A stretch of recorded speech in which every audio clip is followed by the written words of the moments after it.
माझ्या महाराष्ट्रातील कर्मचारी चळवळीतील दैवत असणाऱ्या सर्व कर्मचाऱ्यांना नमस्कार.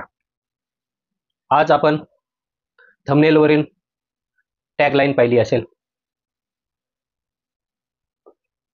शोध पेन्शनचा, जागर कर्मचाऱ्यांच्या हक्काचा. होय होय, खरंच महाराष्ट्रात मागील 20 वर्षाची परिस्थिती पाहता कर्मचाऱ्यांच्या पेन्शनचा शोध घेण्याची परिस्थिती वास्तवभावी समोर आलेली आहे. म्हणूनच त्या टॅगलाईन खाली यापुढे आपण सर्वजण महाराष्ट्रातील कर्मचाऱ्यांच्या मागील 20 वर्षाच्या पेन्शनचा शोध घेणार आहोत. दुसरी गोष्ट, हा शोध घेताना आपल्याला हे पाहावं लागणार आहे की खरंच कर्मचाऱ्यांचा पेन्शन हा हक्क राहिला आहे का, याचा देखील आपल्याला आता शोध घेण्याची वेळ आलेली आहे. याच परिस्थितीमध्ये आज आपण मागील काही कालावधीमध्ये यूपीएस असेल, आरएनपीएस असेल किंवा एनपीएस असेल, या केंद्र सरकारच्या योजनेविषयी किंवा महाराष्ट्र सरकारच्या योजनेविषयी चर्चा करत आहोत. ही चर्चा करत असताना अनेक कर्मचारी बांधवांचे फोन आले, मेसेजेस आले, व्हिडिओ खाली कॉमेंट्स आल्या की आपण आम्हाला जुनी पेन्शन, ज्याला आपण ओपीएस म्हणतो, ती मागील काही कालावधीसाठी महाराष्ट्रात लागू असलेली एनपीएस योजना आणि नव्याने येऊ घातलेली यूपीएस आणि आरएनपीएस या योजनांचं सविस्तर असं विश्लेषण, त्यांची तुलना, कंपॅरिजन आम्हाला सांगा, असं मत आल्यामुळं आपण प्रथमतः शोध पेन्शनचा, जागर कर्मचाऱ्यांच्या हक्काचा, यामध्ये प्रथम या चारही योजनांचं सविस्तर असं कंपॅरिजन पाहणार.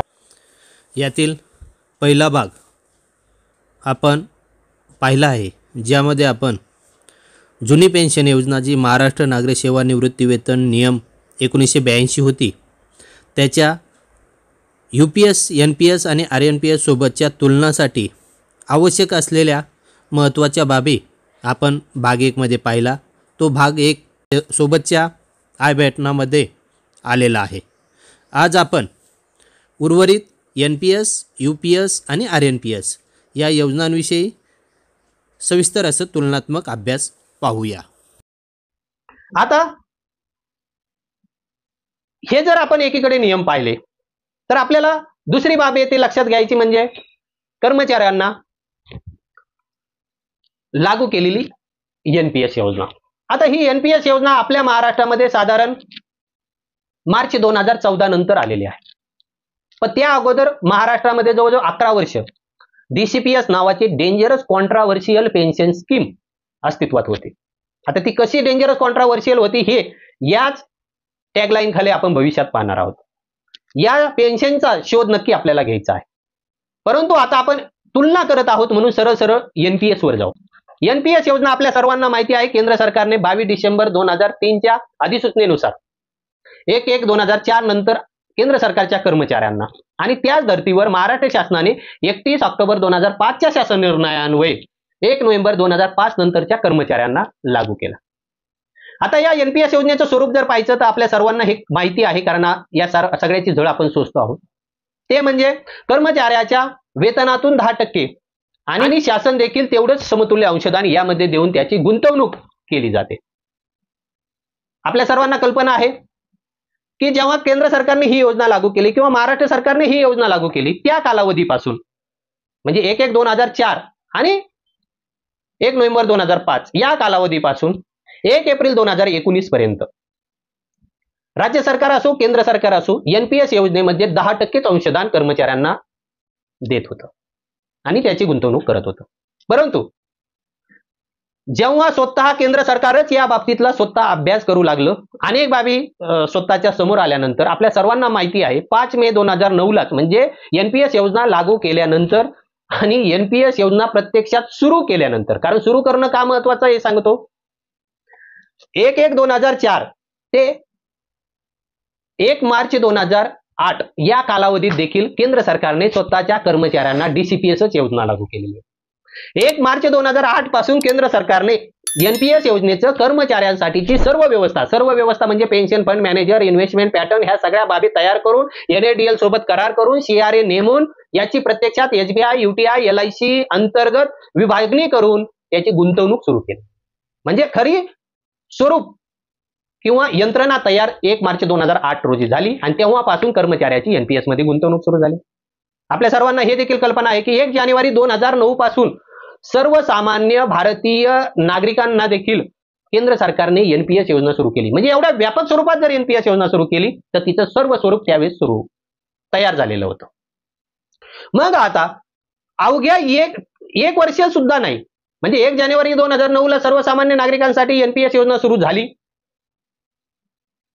आणि केंद्र सरकारने स्वतःच्या कर्मचाऱ्यांना 5 मे 2009 म्हणजे अवघ्या 5 महिन्यामध्येच, स्वरूप पूर्ण झाल्यानंतर अवघ्या 5 महिन्यामध्येच 70% जुनी पेन्शन, जिला आपण कुटुंब निवृत्ती वेतन आणि ग्रॅज्युटी म्हणतो, ती पूर्ण लागू करावी लागली. म्हणजेच सरकारच्या हे लक्षात आलं, आपण एनपीएस योजनेची वास्तव परिस्थिती, भयान वास्तव हा जो भाग 1 आहे त्यामध्ये या बाबतीत पाहिलंय की कर्मचाऱ्याच्या सेवेत असताना जर मयत झाला तर त्याच्या कुटुंबाचं उदरनिर्वाह एनपीएस सारख्या योजनेतून होत, हे शासनाने स्वतः मान्य केलं आणि जुन्या पेन्शनचे सर्व लाभ दिले. त्यानंतर पुढे जाऊन केंद्र सरकारच्या हे लक्षात आलं. केंद्र सरकार यासाठी वारंवार म्हणतोय, कारण केंद्र सरकार बदल केले तरच महाराष्ट्र सरकार एनपीएस मध्ये बदल करतंय किंवा करू शकतंय, ही परिस्थिती आहे आणि त्याप्रमाणेच फॉलो केलं जातंय. म्हणून केंद्र सरकारने स्वतः हे मान्य केलं की आम्ही ज्या पद्धतीने 10% अंशदान देतोय आणि कर्मचाऱ्याचे 10%, अशा 20% अंशदानामध्ये सेवानिवृत्तीनंतर देखील कर्मचाऱ्याचा उदरनिर्वाह होणार नाही. म्हणून डिसेंबर 2018 मध्ये मंत्रिमंडळाने निर्णय घेऊन जानेवारी 19 मध्ये त्याची अधिसूचना निर्गमित करून 1 एप्रिल 19 पासून केंद्र सरकारने आपल्या कर्मचाऱ्याचं अंशदान 10% वरून 14% नेलं. महाराष्ट्राने नंतर तेच फॉलो केलं 14% एनपीएस मध्ये. म्हणजे सध्या कर्मचाऱ्यांना एनपीएस मध्ये स्वतःचं 10% आणि शासनाचं 14%, असं 24% गुंतवणुकीचं कॉर्पस, संचित कॉर्पस सुरू झालेलं आहे. त्यानंतर आता या एनपीएस योजनेतून कर्मचाऱ्याच्या सामाजिक आणि आर्थिक सुरक्षिततेचं निवृत्ती वेतन मिळतंय का? तर एनपीएस योजनेचे वास्तव 2 भागामध्ये आपण पाहिलेलं आहे की ही नो पेन्शन स्कीम आहे. ती सरळ एक ॲन्युटी, वार्षिकी, वर्षभरामध्ये जे व्याज रकमेला येणार आहे त्याचे डिवायडेशन 12 महिन्यामध्ये करून त्यातून कर्मचाऱ्याला ते दिलं जातं. जे 58व्या वर्षीही तेवढंच राहतं, 59व्या वर्षी तेवढंच राहतं, 60व्या वर्षी तेवढंच राहतं, 65व्या वर्षी तेवढंच, 70व्याही वर्षी तेवढंच, 75व्याही वर्षी तेवढंच वय यासाठी मोजतोय. कारण आपल्या सर्वांना कल्पना आहे भारतामध्ये महागाई वाढीचा दर हा 5 ते 7% आहे. म्हणजे 58व्या वर्षी कर्मचाऱ्याला 100 रुपयामध्ये ज्या वस्तू येतात, 59व्या वर्षी त्या 95 येणार आहेत किंवा तेवढ्या वस्तू त्याला घेण्यासाठी 105 रुपये लागणार आहेत. तेवढ्याच वस्तू त्याला 60व्या वर्षी घ्यायच्या असतील तर 111 रुपये लागणार आहेत. या पद्धतीने ते 100 रुपयामध्ये 70व्या वर्षी फक्त 14% वस्तू येणार आहेत. हे आपण सविस्तर 2 भागामध्ये बघितलेलं आहे. म्हणजे एनपीएस या योजनेतून कर्मचाऱ्याचा उदरनिर्वाह महागाई वाढ ज्या पद्धतीने होते त्या पद्धतीने होऊ शकत नाही, हे शासनाच्या लक्षात आल्यामुळे आणि हे वास्तव एनपीएस मध्ये अनेक कर्मचारी रिटायर झाल्यानंतर लक्षात आल्यामुळे आता शासनाने आपल्या समोर ह्या यूपीएस आणि आरएनपीएस सारख्या योजना आणलेल्या आहेत. आता यूपीएस ही योजना काय आहे? तर यूपीएस ही सरळ पेन्शन योजना नाही आहे, ही पे आउट स्कीम आहे. अननॅचरल कर्मचाऱ्यांसाठी जर विचार केला तर अनैसर्गिक पेन्शन सिस्टीम आहे. अनैसर्गिक का म्हणतोय? तर कर्मचाऱ्यांची हक्काची खरी जी निवृत्ती वेतन नियम आहे त्याच्या उलटी, म्हणजे कर्मचाऱ्याच्या अंशदानातून तयार होणारा कॉर्पस स्वतःकडे घेणे, कर्मचाऱ्याला हयातभर केवळ 90%च वेतन देणे, अशा बाबी करून त्यातून कर्मचाऱ्याला तयार झालेल्या कॉर्पस मधूनच निवृत्ती वेतन देणे, अशा स्वरूपाची जी पेन्शन योजना आलेली आहे. म्हणूनच हिला उलटी पेन्शन योजना किंवा अनैसर्गिक पेन्शन योजना म्हणणं योग्य ठरतंय. मग आता ही यूपीएस योजना नवीन असल्यामुळं ती आपल्याला समजून घेणं तर गरजेचं आहे, त्याची तुलना आपण करणार आहोत. परंतु आता जी एनपीएस योजना आहे त्याचं निवृत्तीनंतर बाबी कशा होतात ते जर पाहायचं झालं तर लक्षात येईल की कर्मचारी जर निवृत्त झाला तर त्याचा जो काही संचित कॉर्पस झालेला आहे त्याच्या 60% रक्कम त्या कर्मचाऱ्याला मिळते आणि 40% रक्कम ही ॲन्युटी मध्ये गुंतवली जाते, ती कंपल्सरी आहे आणि त्यातून जो वार्षिक दर येतो त्या वार्षिक दराचे 12 विभागणी करून मासिक पेन्शन स्वरूपात ॲन्युटी आपल्याला मिळते. आता फक्त 40% रक्कम गुंतवता येतं का? असं काही नाही. आपण ठरवलं तर ती 100% रक्कम देखील गुंतवू शकतो, 80% रक्कम देखील गुंतवू शकतो. फक्त 40%च्या आत मात्र आपल्याला येता येत नाही. आता गुंतवलेले 40% कर्मचाऱ्याला किंवा त्याच्या कुटुंबियाला मिळतात का? तर मिळतात, कारण ती कर्मचाऱ्याचीच रक्कम आहे.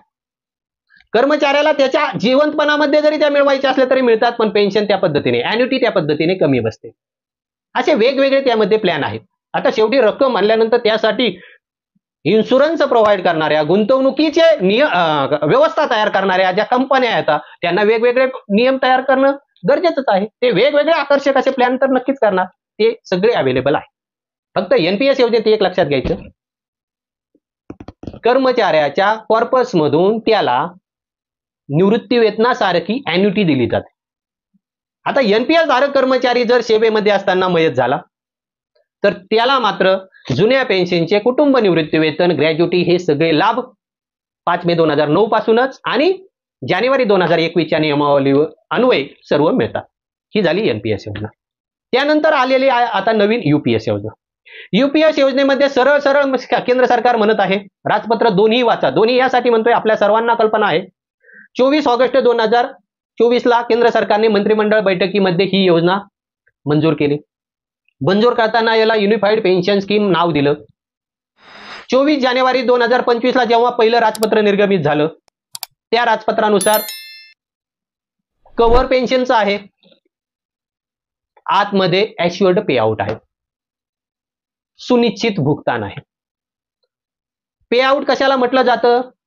आपल्या सर्वांना कल्पना असेल की इन्शुरन्स कंपन्यामध्ये देखील काही रक्कम जर आपण टाकली तर एसटीपी मोड सारख्या बाबी करून ती इन्शुरन्स कंपनी किंवा गुंतवणूक कंपनी त्याच्या एम्प्लॉईला पे आउट देतं. तसं हे सेवा लोकशाही प्रणालीत सेवा देणाऱ्या, हयातभर आयुष्य खर्ची घालणाऱ्या कर्मचाऱ्याला देखील आता केंद्र सरकारने पे आउट सिस्टीम आणलेली. पे आउट सिस्टीमची माझ्याकडे सोपी व्याख्या आहे, life time pay for pay out and get out. ज्या पद्धतीने एनपीएस योजनेमध्ये कर्मचारी सेवानिवृत्त होतो त्याच दिनांकापासून कर्मचारी आणि शासन यांचा संबंध संपतो, त्याच पद्धतीने त्याच सारखी ही देखील योजना आहे. भले ही योजना यूपीएस योजना केंद्र सरकार स्वतः चालवणार, परंतु आयुष्यभर कर्मचाऱ्याच्या वेतनातून पे घ्यायचं आणि मग निवृत्तीनंतर त्याला पे द्यायचं, अशा पद्धतीने निवृत्ती वेतनातून आउट करणारी ही पे आउट सिस्टीम असलेली योजना. आता ही योजनेचं स्वरूप जर आपल्याला समजून घ्यायचं म्हटलं तर त्यामध्ये आपल्याला माहिती आहे, आपण जुन्या पेन्शन मध्ये बघितलं की कर्मचाऱ्याची आरक्षित सेवा ही कर्मचाऱ्याच्या नियुक्ती दिनांकापासून सुरू होते, परंतु या ठिकाणी आरक्षित सेवा ही कर्मचाऱ्याच्या कपात झालेल्या कालावधीवर निश्चित आहे. भले तुमची जॉईनिंग डेट काही असू द्या. महाराष्ट्रासाठी हा जो नियम आहे हा तर इतका गंभीर आहे, कर्मचाऱ्यांचं 20 वर्षाच्या आयुष्याचं वाटोळं करणारा आहे, कुटुंब असुरक्षित करणारा आहे, कुटुंब व्यवस्था उद्ध्वस्त करणारा आहे. कसं ते पुढील व्हिडिओमध्ये आपण पाहणारच आहोत. असा हा आरक्षित सेवेचा नियम कर्मचाऱ्याच्या कपात वर्षावर आधारित आहे. आता या ठिकाणी आपण यूपीएस आणि आरएनपीएस वेळ वाचवण्याच्या हिशोबाने दोन्ही सोबत पाहूया. यूपीएस योजनेची कार्यपद्धती समोर आलेली आहे. 19 मार्च 2025 रोजी पीएफआरडीएच्या विनिमय अधिनियम या अन्वये राजपत्र प्रकाशित करून सविस्तर अशी 195 पानाची, मला एक कळत नाही, सगळ्या बाबी मायबाप शासन आपल्या मान्य, पण निवृत्ती वेतन हा नियम ह्या बाबी कर्मचाऱ्याच्या सेवेनंतरच्या आहेत आणि कर्मचाऱ्याच्या सेवेनंतर होणाऱ्या बाबी जर एवढ्या जटिल का म्हणतोय महाराष्ट्रामध्ये पुन्हा समजून घ्या.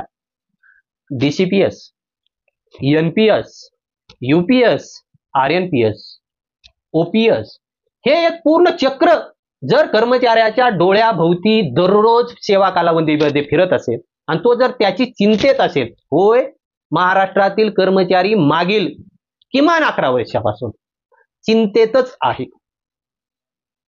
मग अशी चिंता घेऊन जर तो सेवा देत असेल तर महाराष्ट्र शासनाने सेवेबाबत, होणाऱ्या सेवेबाबत थोडी चिंता करणं गरजेचं आहे. मायबाप सरकार कृपया भावना समजून घ्या. तरी असो, 195 पानाचं युपीएचं विनिमय अधिनियम आपण आणता, भविष्यात आपण त्याचं प्रत्येक चॅप्टर वाईज सुद्धा पाहू. समजून घेणं गरजेचं आहे. कारण जी चूक 2005 किंवा 2004 मध्ये ही योजना आली असताना त्यावेळेस जे कर्मचारी किंवा त्या कर्मचाऱ्यांच्या संघटना होत्या, त्यांनी ह्या बाबी कर्मचाऱ्यांपर्यंत सविस्तर पोहोचवणं गरजेचं होतं. परंतु आता मुळात प्रशासनालाच त्या बाबी कळत नव्हत्या. नियम लागू केले, कार्यपद्धती येत नव्हत्या. निर्णय लागू केले, मंत्रिमंडळ पुढचे धोरण आखत नव्हतं. यामध्ये 20 वर्ष महाराष्ट्रात गेलेत. अनागोंदी गोंधळ या योजनेमध्ये झालाय. भविष्यात तो पाहूया, सविस्तर बाबी मांडणार आहोत. मग आता जर अशा बाबी होणार असतील तर भविष्यात कर्मचाऱ्यांच्या बाबतीत अशा बाबी होऊ नयेत, म्हणून माझ्या परीने जेवढं करता येईल तसं यूपीएस योजनेचा विनिमय देखील आपल्या समोर सविस्तर असा घेऊन येईल. आता 195 पानं जर प्रत्येक कर्मचाऱ्याला समजून घ्यायची असतील आणि एवढ्या जटिल प्रक्रिया जर पेन्शन या बाबीसाठी करत असेल तर सेवा कालावधीत कर्मचारी चिंतेत नाही पडायचा का? निवृत्तीनंतरच्या बाबी एकदम साध्या सुटसुटीत पाहिजे. एका ओळीत, एका साध्या 2 मिनिटांमध्ये कर्मचाऱ्याला समजल्या पाहिजे. पण तशा ह्या चारही योजना नाही आहेत. असो, यूपीएस योजनेबाबतीतली आपल्याला स्पष्टीकरण घेत असताना पुढच्या बाबी आपल्या लक्षात घ्या. यूपीएस आणि आरएमपीएस ची तुलना सोबत करतोय. यूपीएस योजनेमध्ये कर्मचाऱ्याच्या हयातीमध्ये 10% अंशदान हे कर्मचाऱ्याचं कपात केलं जाणार. दुसरी गोष्ट, कर्मचाऱ्याची 10 वर्ष आर्यक सेवा, आर्यक सेवेची व्याख्या आपण अगोदर बघितली. कर्मचारी त्याची कपात जर नियमित 10 वर्ष असेल तर तो यूपीएस योजनेला पात्र होतो. त्याच पद्धतीने तो आरएनपीएस महाराष्ट्र शासनाच्या योजनेला देखील पात्र होतो. आता शासनाचं असं म्हणणं आहे, केंद्र सरकार म्हणतंय 25 वर्षाची आर्यक सेवा पूर्ण केली की आम्ही कर्मचाऱ्याला त्याच्या अंतिम वेतनाच्या 50% आणि त्यावरचा महागाई भत्ता एवढी पेन्शन त्या कर्मचाऱ्याला देऊ. आरएनपीएस योजनेमध्ये महाराष्ट्र शासन म्हणतंय 20 वर्षाची आर्यक सेवा, आर्यक सेवाची व्याख्या पुन्हा एकदा सांगतो, कर्मचाऱ्याच्या कपात झालेल्या कालावधी ती जर 20 वर्ष झाली तर आम्ही कर्मचाऱ्याला अंतिम वेतनाच्या 50% प्लस त्यावरती महागाई भत्ता हे निवृत्ती वेतन देऊ. महाराष्ट्र शासन निवृत्ती वेतन म्हणतंय, केंद्र सरकार ॲश्युअर्ड पे आउट म्हणतंय. पण महाराष्ट्र शासनाने आणखी कार्यपद्धती आणलेली नाही. आज रोजी या तारखेपर्यंत, आज 25 मार्च आहे, आजपर्यंत कार्यपद्धती निर्गमित केलेली नाही. परंतु जो 20 सप्टेंबर 24चा जी आर आहे त्यानुसार तरी निवृत्ती वेतन देऊ असं म्हणतंय. त्यानंतर केंद्र सरकार निवृत्त होत असताना कर्मचाऱ्याच्या मागील 12 महिन्याचं सरासरी काढून त्यावर आधारित निवृत्ती वेतन देणार आहे. महाराष्ट्र शासन आरएनपीएस योजनेमध्ये शेवटच्या वेतनाच्या, जे की जुन्या पेन्शनमध्ये सुद्धा याच पद्धतीने गणलं जातं, त्या पद्धतीने देण्याचे नियम आहे. त्यानंतर विषय येतो, केंद्र सरकार 25 वर्ष आर्यक सेवेनंतर देणार आहे 50% निवृत्ती वेतन. महाराष्ट्र शासन 20 वर्ष सेवेनंतर देणार आहे 50% निवृत्ती वेतन. आता आपल्याला इथं जाणवेल की केंद्र सरकार 5 वर्ष वाढीव घेतंय. तसं नाही. लगेच सांगून टाकूया, केंद्र सरकार आपल्या कर्मचाऱ्याला लमसम स्वरूपात निवृत्ती वेळी प्रत्येक 6 माही कालावधीसाठी 1/10 या प्रमाणामध्ये गणना करून, म्हणजे प्रत्येक महिन्याच्या 3 दिवसाचं या पद्धतीने गणना करून कर्मचाऱ्याला निवृत्तीनंतर एकमुस्त, म्हणजे ज्याला आपण एकाच वेळी मिळणारी रक्कम देणार आहे. महाराष्ट्र शासन अशी कोणतीही देणार नाही. आता ती जर लमसम मिळणारी अमाऊंट आहे, तिचा जर एकूण अभ्यास केला तर कर्मचाऱ्याच्या सेवा कालावधीमध्ये कपात झालेल्या 4.5 ते 5 वर्षात रक्कम आणि त्यावरचं व्याज लमसम अमाऊंट म्हणून कर्मचाऱ्याला मिळतंय. म्हणजे ते जर 4-5 वर्ष वजा केले तर इकडे देखील केंद्र सरकार 20 वर्षानंतर 50% निवृत्ती वेतन देतंय. इकडे देखील महाराष्ट्र शासन आरएनपीएस मध्ये 20 वर्षानंतर 50% देते. फक्त केंद्र सरकारने असं खाल्लंय, महाराष्ट्र शासन असं खाल्लं, एवढाच यामध्ये फरक आहे. असो, एक फरक मात्र लक्षात घ्या, निवृत्ती वेतन या बाबीचाच फक्त जर विचार करायचा म्हणला, आता याला निवृत्ती वेतन म्हणणं की काय, यानंतर आपण याला पे आउट म्हणूया. कारण निवृत्ती वेतन म्हणणं माझ्यासारख्या व्यक्तीला मंजूरच होत नाही, कारण ते इन्शुरन्स कंपन्याने दिलेलं खरं पे आउट आहे. म्हणून यापुढे आपण पे आउट म्हणूया. 25 वर्षाच्या आत जर कर्मचाऱ्याने आर्यक सेवा केली आणि 10 वर्षाच्या वर जर त्याची आरेख सेवा झाली, तर मधल्या कालावधीत म्हणजे 10 वर्षाची आरेख सेवा ते 25 वर्षाची आरेख सेवा या दरम्यान सेवा असणाऱ्या कर्मचाऱ्याला केंद्र सरकार त्या प्रमाणामध्ये पे आउट कमी करणार आहे. महाराष्ट्र शासन देखील 10 वर्ष आरेख सेवा ते 20 वर्ष आरेख सेवा या कालावधीमध्ये देखील त्या प्रमाणात कमी निवृत्ती वेतन करणार. म्हणजे मधल्या कालावधीमध्ये झालेलं आपल्याला आणखी एक लक्षात घेणं गरजेचं आहे. 10 वर्षाच्या आतमध्ये आरेख सेवा असणाऱ्या कर्मचाऱ्यांना केंद्र सरकार ॲश्युअर्ड पे आउट देत नाही, मिनिमम ॲश्युअर्ड पे आउट देखील देत नाही. मग त्या कर्मचाऱ्यांना काय मिळणार? तर एनपीएस अंतर्गत लाभ. एनपीएस अंतर्गत मधीलच लाभ का मिळणार? तर यूपीएस ही योजना एनपीएस या योजनेतीलच एक घटक आहे. आता 25 वर्षानंतर कमी सेवा होणाऱ्या केंद्र सरकारच्या कर्मचाऱ्यांना मिळणाऱ्या पे आउटचं जर विश्लेषण केलं तर आपल्या लक्षात येतंय 24 वर्ष आरेख सेवेला 48% निवृत्ती वेतन, 22 वर्ष आरेख सेवेला 44% निवृत्ती वेतन, 20 वर्ष आरेख सेवेला 40% निवृत्ती वेतन. अशा पद्धतीने इकडे निवृत्ती वेतन यूपीएस योजनेमध्ये पे आउट स्वरूपात केंद्र सरकार कर्मचाऱ्यांना देणार आहे. आरएनपीएस योजनेमध्ये काय आहे? 20 वर्षाला 50. आता हे लक्षात घ्या, केंद्र सरकार 25 वर्षाच्या वरती सेवा झाल्यानंतर 50% देणार आहे. राज्य सरकार 20 वर्षाच्या वर सेवा झाल्यानंतर 20% देणार आहे. इथं लमसम अमाऊंट त्या कालावधीमध्ये लमसम अमाऊंट मधून किती रक्कम वापस येते याचा विचार नाही, फक्त ॲश्युअर्ड पे आउटचा विचार करतोय. ते करत असताना केंद्र सरकार 25 वर्षाला 50%, राज्य सरकार 20 वर्षाला 50%. याचा जर रेशो काढला आपण 25 गुणिले 2 50 म्हणजे प्रति वर्षाला दुप्पट, 2 ने गुणायचं, तेवढी पेन्शन टक्केवारी तिकडे मिळते. इकडं 20 वर्षाला 50% म्हणजे एका वर्षाला 2.5% या प्रमाणामध्ये रेशोमध्ये पेन्शन कर्मचाऱ्याला मिळते.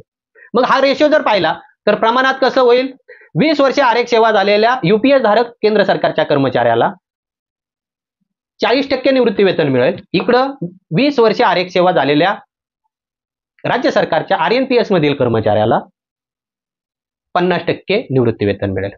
आता हे जर 19 वर्षाचा डिफरन्स पाहिला तर यूपीएस मध्ये केंद्र सरकारच्या असणाऱ्या कर्मचाऱ्याला 38% अंतिम वेतनाच्या निवृत्ती वेतन मिळेल. आरएनपीएस मध्ये असलेल्या 19 वर्ष आरेख सेवा झालेल्या कर्मचाऱ्याला 47.5% एवढं निवृत्ती वेतन मिळेल. 18 वर्ष सेवा झालेल्या यूपीएस धारक केंद्र सरकारच्या कर्मचाऱ्याला 36% पे आउट मिळेल. 18 वर्ष आरएनपीएस अंतर्गत निवृत्त झालेल्या कर्मचाऱ्याला 45% निवृत्ती वेतन मिळेल. 17 वर्ष यूपीएस अंतर्गत निवृत्त झालेल्या केंद्र सरकारच्या कर्मचाऱ्याला 34% पे आउट मिळेल. 17 वर्ष आरेख सेवा पूर्ण करून आरएनपीएस मध्ये निवृत्त झालेल्या कर्मचाऱ्याला 45.5% एवढं निवृत्ती वेतन मिळेल. या पद्धतीने जर जात गेलो आपण तर आपल्या लक्षात येईल की या पद्धतीने कर्मचाऱ्यांना हे निवृत्ती वेतन त्या प्रमाणात कमी मिळत आहे. त्यानंतर 10 वर्षाची आरेख सेवा पूर्ण करणाऱ्या कर्मचाऱ्यांना जर पे आउट हे 10,000च्या आत आलं तर शासन त्याला मिनिमम ॲश्युअर्ड पे आउट म्हणून केंद्र सरकार यूपीएस धारकाला 10,000 रुपये देणार आहे. इकडे आरएनपीएस योजनेमध्ये राज्य सरकार त्या कर्मचाऱ्याला 7,500 रुपये देणार आहे.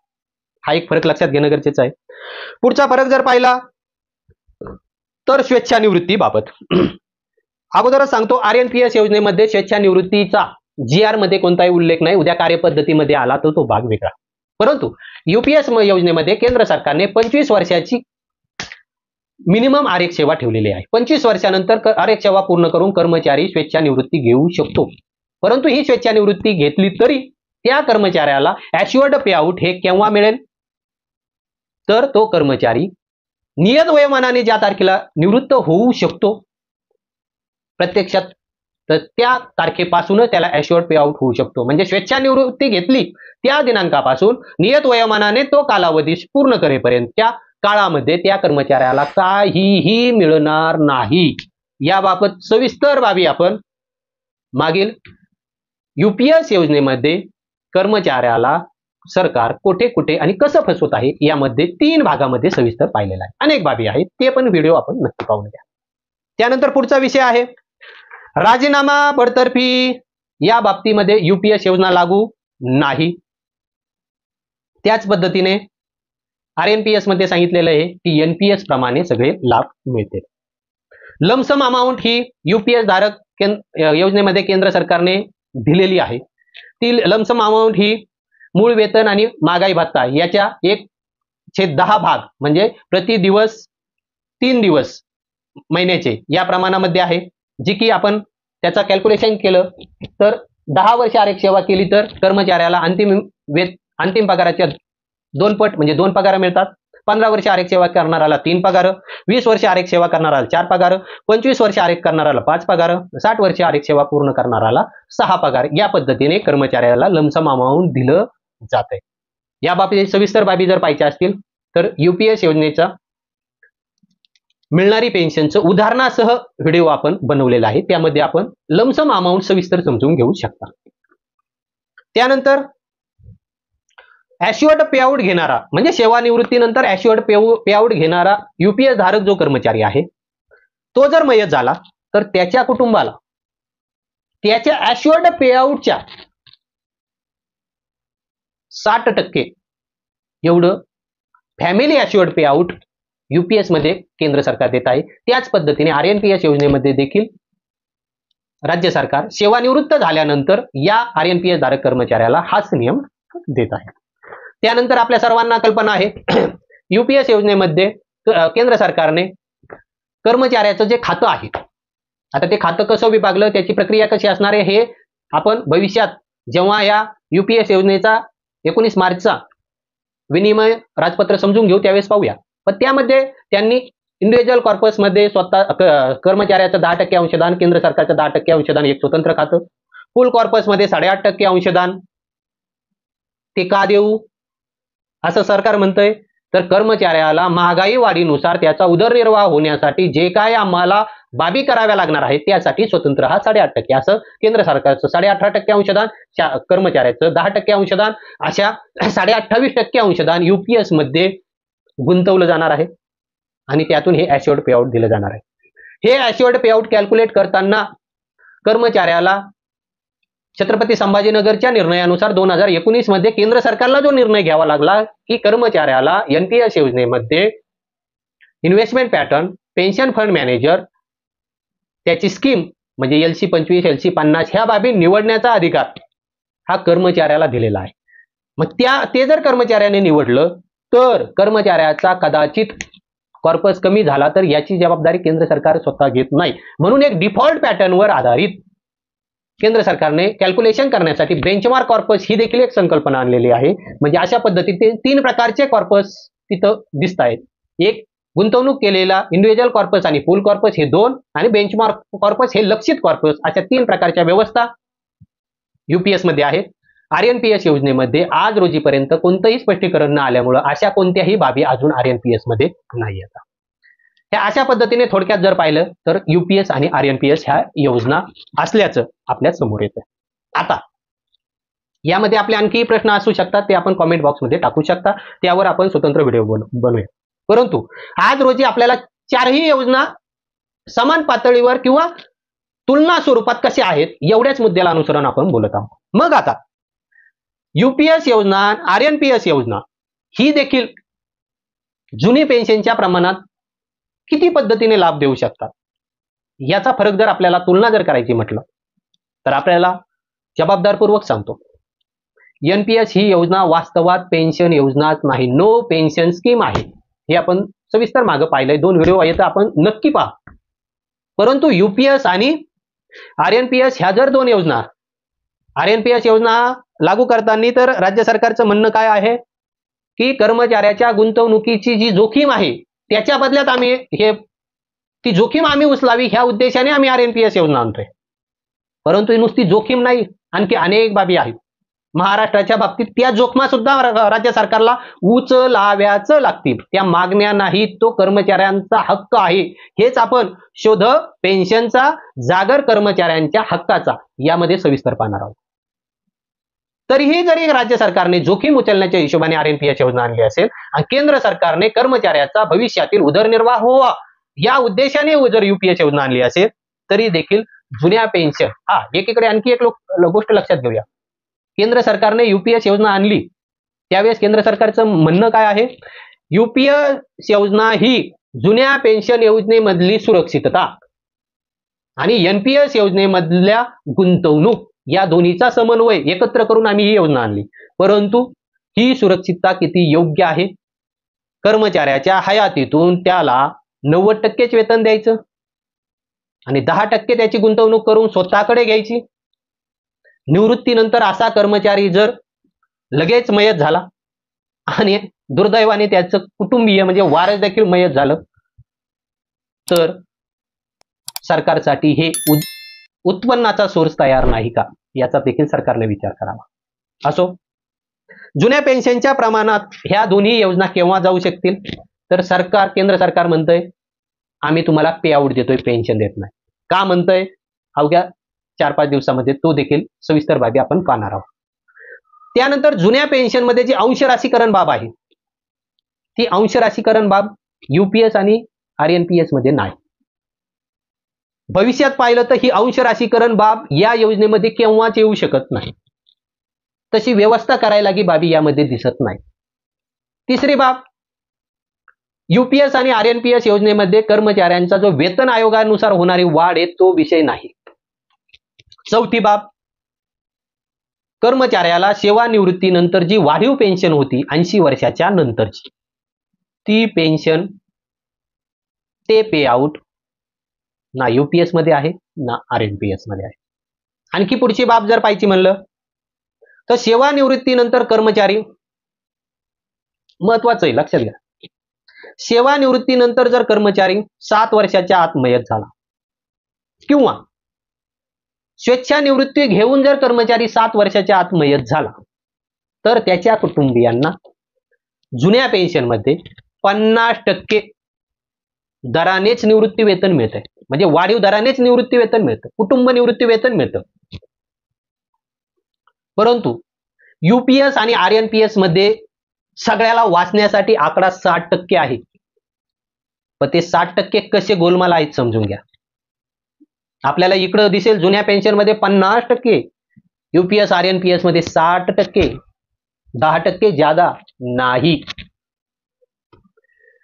यूपीएस आरएनपीएस मध्ये जे 60% म्हटलं जातंय ते कर्मचारी सेवानिवृत्त झाल्यानंतर यूपीएस मध्ये मिळणाऱ्या पे आउटच्या 60% आहे. म्हणजे त्याच्या निवृत्तीवेळी असणाऱ्या वेतनाच्या 30% आहे. आरएनपीएस योजनेमध्ये देखील हेच आहे. मग कर्मचाऱ्याच्या कुटुंबियांची जी सुरक्षितता आहे त्याच्यामध्ये केलेली ही चालाकी आहे, हे देखील आपण समजून घ्या. त्यानंतर यूपीएस योजनेमध्ये स्वेच्छानिवृत्ती घेताना त्याला निवृत्ती वेतन दिलं, ते पे आउट दिलं जाणार नाही. आरएनपीएस मध्ये तर याचा उल्लेखच नाही. यूपीएस योजनेमध्ये कर्मचारी स्वेच्छानिवृत्ती घेतल्यानंतर त्याच्या नियत वयोमानाने जी तारीख होणार आहे त्या कालावधीच्या वेळी त्याला ॲश्युअर्ड पे आउट दिलं जाणार आहे. मग स्वेच्छानिवृत्ती ते नियत वयोमानाने निवृत्ती या कालावधीमध्ये कर्मचाऱ्याच्या उपजीविकेचं काय, हा प्रश्न खूप गंभीर आहे.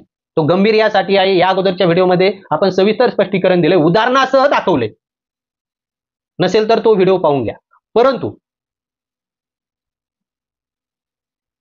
पुन्हा प्रश्न पडतो, या कालावधीमध्ये स्वेच्छानिवृत्ती ते नियत वयोमानाने निवृत्त व्हायची तारीख याच्यामध्ये जर कर्मचारी मयत झाला तर त्या कर्मचाऱ्याला आपण काय देणार आहात? त्याच्या कुटुंबियाला आपण ॲश्युअर्ड फॅमिली पे आउट देणार का ॲश्युअर्ड पे आउट देणार? हे म्हणण्याचं कारण असं, ॲश्युअर्ड पे आउट आपण निवृत्तीनंतर मयत होणाऱ्या कर्मचाऱ्याच्या बदल्यात देणार. इथं प्रत्यक्षात स्वेच्छानिवृत्त झालेल्या कर्मचाऱ्याला ॲश्युअर्ड पे आउटच नाही, तर त्याच्या प्रमाणात आपण कसं देणार? हा एक गंभीर प्रश्न आहे. त्यानंतर सगळ्यात महत्वाचं, यूपीएस आणि आरएनपीएस या योजनेमध्ये कर्मचाऱ्याचं कुटुंब म्हणजे कर्मचारी आणि त्याची पत्नी किंवा कर्मचारी महिला आणि तिचा पती एवढीच व्याख्या दिसते. कर्मचाऱ्याचं मुलगा आणि मुलगी, त्यांची विकलांगता, त्यांचं घटस्फोटपणा, विधवा, परित्यक्ता किंवा आणखी ज्या काय बाबी जुन्या पेन्शन मध्ये आहेत याचा उल्लेखच नाही. म्हणजे कर्मचाऱ्याला मुलगा मुलगी आहे आणि त्याची सुरक्षितता करणे गरजेचं आहे, याची कोणतीही व्यवस्था यूपीएस आणि आरएनपीएस मध्ये नाही. ह्या अशा बाबी तुलना स्वरूपात थोडक्यात आहेत. या बाबतीत आणखी बोलायचं म्हणलं तरी खूप काही आहे, परंतु माझ्यासारखा सरळ सरळ 2च वाक्यात ह्या योजना जर सांगायच्या म्हटलं तर खरं पाहिलं तर 1982चा निवृत्ती वेतन नियम हा सर्वांगाने, कारण त्याला इतिहास जवळजवळ 125-150 वर्षाचा आहे, त्याला बेस स्वराज्याचा आहे, असे नियम हळूहळू तयार होत ते 200-250 पानाचं बाळ तयार झालेलं आहे. आणि त्यातून खरी कर्मचाऱ्याच्या सामाजिक आणि आर्थिक सुरक्षितत्या बाबतीतले नियम करण्यात आले. इकडे एनपीएस पाहायचं तर ही निवृत्ती वेतन योजना नाही, हे केंद्र सरकारने स्वतःच सिद्ध केलंय, स्वतःच अंशदान वाढून सिद्ध केलं, युपीएस सारखी योजना आणून सिद्ध केलंय. युपीएस ही योजना सरळ सरळ ऍश्युअर्ड पे आउट देणारी संस्था आहे, ऍश्युअर्ड पे आउट देणारी स्कीम आहे. आरएमपीएस ही त्याच धर्तीवर जाणारी योजना आहे. परंतु या सर्वांचं जर 2 ओळीत सांगायचं म्हणलं, कारण आज रोजी एनपीएस, युपीएस का आरएमपीएस या 3 योजनांचाच विकल्प कर्मचाऱ्यांच्या समोर आहे, म्हणून मी डीसीपीएसचं नाव घेत नाही. डीसीपीएसचं नाव पुढील भागापासून नक्की घेऊया. हे घेतल्याशिवाय युपीएस, आरएनपीएस हे पुढचं अपत्य आहे, अगोदर पहिल्या अपत्याचं काय ते पाहावं लागेल, ते सविस्तर बघूया. एनपीएस, युपीएस आणि आरएनपीएस या योजना बाबतीत आपणास 2च वाक्यात सांगतो.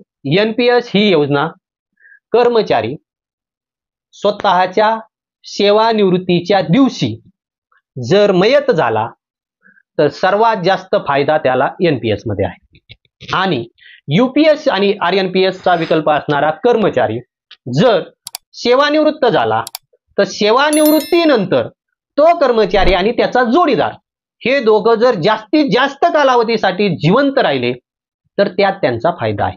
म्हणजे एकीकडे एनपीएस योजनेमध्ये कर्मचारी केव्हा मरायचं हे कर्मचाऱ्याच्या हातात नाही, युपीएस योजनेमध्ये कर्मचारी किती कालावधीसाठी जगायचं ही देखील कर्मचाऱ्याच्या हातात नाही, आणि जगणं आणि मरणं जर कर्मचाऱ्याच्या हातात नसेल तर कोणता विकल्प आज घेतला पाहिजे हे कोणीही स्पष्टरित्या सांगू शकत नाही. हवं तर यासाठी ब्रह्मदेव लागतील, कारण तेच आपली कुंडली लिहितात, हे माझ्यासारख्याला वाटतं. अशा पद्धतीने ही थोडक्यात युपीएस, आरएनपीएस, एनपीएस आणि ओपीएस या योजनांची तुलना थोडक्यात केलेली आहे. या बाबतीत आणखी डीपमध्ये आणखी बरेच नियम आहेत, ते सविस्तर आपण भविष्यात पाहूया. सर्व कर्मचारी हे माझ्यासाठी कर्मचारी चळवळीत दैवतच आहेत. मग हे जर दैवत असतील तर मी कोणतीही भावना व्यक्त करताना ती केवळ कर्मचारी हिताचीच मांडणार. कर्मचारी हिताच्या किंवा नियमाच्या विरुद्ध वाजवी बाबी फॅक्ट आपण कधीही मांडणार नाही, तो आपला स्वभाव पण नाही. जे आहे ते वास्तव बाबी उदाहरणासह दाखवून देणे, तार्किक बाबी बुद्धीच्या पातळीवर घासून घेणे, आणि जो आंबेडकरांनी आपल्याला न्याय शिकवलाय, समता, बंधुता, एकता, समानता, या समानताच्या तत्वावर ज्या ज्या बाबी न्यायिक असतील त्या मांडणे, हे काम माझ्यासारखा कर्मचारी करत आहे, करत आलाय आणि भविष्यातही करत राहील. कर्मचाऱ्यांना नम्र आव्हान, या सगळ्या बाबी जर आपणास आवडत असतील, आपले कोणत्याही स्वरूपाचे या बाबतीतले प्रश्न असू द्या, ते कॉमेंट बॉक्समध्ये मांडा, म्हणजे वास्तव बाबी समोर आणण्यास मदत होईल. दुसरी गोष्ट, हे सर्व जर आपल्याला आवडत असेल तर कृपया लाईक करा. लाईक केल्यानंतर जास्त काही नाही, प्रेरणा मिळते, आणि कोणतंही कार्य करत असताना प्रेरणा लागते, कारण हे एक व्हिडिओ आपल्या समोर आणण्यासाठी काय कष्ट आणि काय बाबी कराव्या लागतात. जागर पेन्शनचा यासाठीच म्हटलंय की किती रात्री यासाठी मागील 11 वर्षामध्ये 12 वर्षामध्ये घातल्यात ते आमचं आम्हाला माहिती. त्यामुळे एक लाईक आपण करू शकतो. आणि सगळ्यात महत्वाची बाब म्हणजे हा प्रवास या ठिकाणी थांबणार नाही. हा प्रवास इथपर्यंत जाणार आहे की महाराष्ट्रातील कर्मचाऱ्यांचा पेन्शन हा जो हक्क आहे तो हक्क स्वरूपात प्राप्त करेपर्यंत आपल्याला सोबत जायचं आहे. म्हणून तोपर्यंतच्या सगळ्या बाबी आपल्यापर्यंत पोहोचण्यासाठी कृपया या चॅनलला आपण सबस्क्राईब करा. सबस्क्राईब यासाठी करा की येणारं पुढचं व्हिडिओ याचा आपल्याला नोटिफिकेशन मिळेल. आपल्याकडून कोणत्याही वेगळ्या अपेक्षा आमच्या नाहीत. कृपया अशीच साथ राहू द्या. दैवताप्रमाणे आपली सेवा करण्याचा नक्की प्रयत्न करेन. धन्यवाद.